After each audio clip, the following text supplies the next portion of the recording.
বন্ধুরা, তো আজকে সকাল সকাল ব্লগে তোমরা সবাইরে স্বাগতম। তো আজকে আমি এই বসছি খেতে, বুঝছো নি?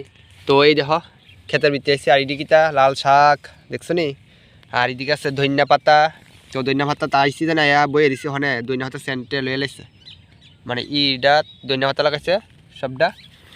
আর এদিকে আছে ইকুনাত আছে পালং, তারপর পালং শাক, তারপর দিয়ে আছে লাই শাক আছে, ওইদিকে আছে আলু আছে, ওইদিকে আলু আছে এই কোনাটি আলু, আর এদিকে পেঁয়াজের টুস আছে, আর এদিকে কুমড়া গাছ লাগাইছে, কুমড়া গাছ মাটির লোক ওই কথা কইতাছে, বুঝছো নি?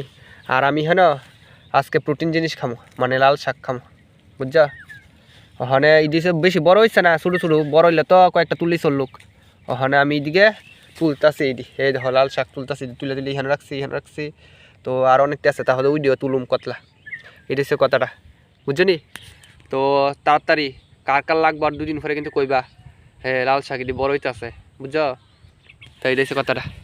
তো ঠিক আছে, আমি ওখানে তুলি, তোমরা শেয়ার করুন, পরে আরেকদিন গায়ে বালা কইটা ভিডিও কইটা দিন।